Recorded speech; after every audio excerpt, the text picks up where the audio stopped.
តែឆ្នាំនេះអាចមានក្រុមពីអង់គ្លេស2បានពានអឺរ៉ុបដោយការពីឆ្នាំ2023ដែល Man City លើកពាន Champions League ហើយ West Ham លើកពាន Europa Conference League ដែរទេ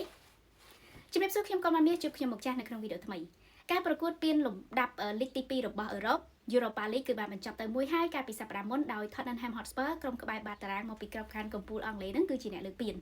នៅក្នុងសប្តាហ៍នេះវិញពលគឺនៅថ្ងៃពុធទី28ខែឧសភានឹងមានការប្រកួតវគ្គផ្ដាច់ព្រាត់ពានលីកទី3របស់អឺរ៉ុប Europa Conference League ដែលជាជំនួបរវាងក្រុមមកពីក្របខ័ណ្ឌកំពូលអង់គ្លេស Premier League Chelsea ជាមួយនឹង Real Betis មកពីក្របខ័ណ្ឌកំពូល Spain La Liga ការប្រកួតនេះនឹងធ្វើឡើងនៅកីឡាដ្ឋាន Rockclaw ក្នុងប្រទេសប៉ូឡូញដែលបើកមកនៅកម្ពុជាគឺនៅវេលាម៉ោង 2 រំលងអាធ្រាត្រថ្ងៃពុធឈានចូលដល់ព្រឹកថ្ងៃព្រហស្បតិ៍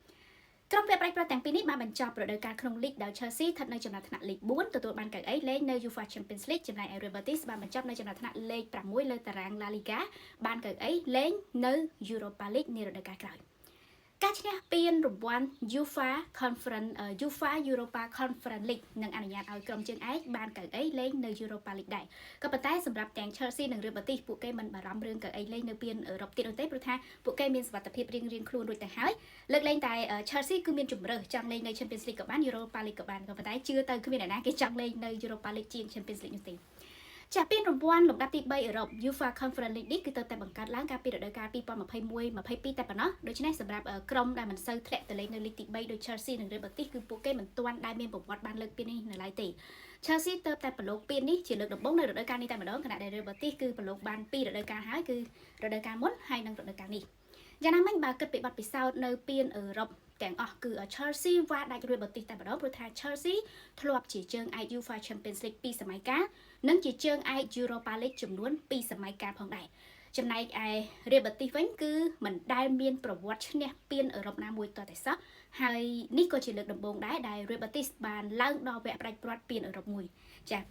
បើគិតតាំងពីឆ្នាំ2020មកពានលីកទី3អឺរ៉ុបនេះគឺនៅមិនទាន់មានក្រុមពីអេស្ប៉ាញបានក្លាយជាជើងឯកនោះទេពលគឺ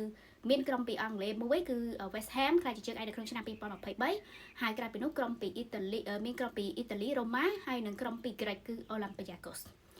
នៅ Europa Conference League នេះនារដូវកាលនេះផងដែរគឺថា Chelsea បានឡើងមកដល់វគ្គផ្ដាច់ព្រាត់នេះដោយអាចនិយាយបានថារលូនមែនទែនតែម្ដងពលគឺ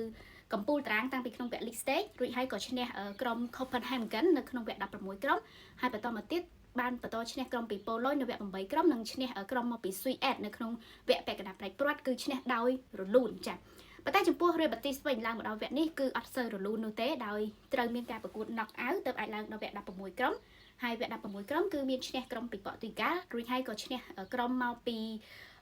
ប៉ូឡូញនៅវគ្គ8ក្រុមមុននឹងទៅឈ្នះវគ្គពាក់កណ្ដាលផ្ដាច់ព្រាត់ក្រុមពីអ៊ីតាលី Fiorentina គឺឈ្នះយ៉ាងតានតឹងមែនទេតែម្ដងចំពោះ Chelsea និង Real Betis ក្រុមទាំងពីរនេះបើគិតពីប្រវត្តិជួបគ្នាគឺមានតែ2ដងគត់ហើយការជួបគ្នាហ្នឹងគឺ Champions League កាលពីរដូវកាល2005-2006ដោយពេលនោះគឺវគ្គក្នុងពូល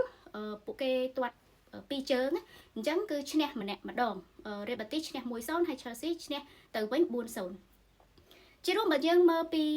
បទពិសោធន៍ប្រវត្តិក៏ដូចជាកម្រិតនានាឃើញថា Chelsea មានព្រៀបវ៉ាដាច់ខ្លាំង Real Betis ជាងក៏ប៉ុន្តែ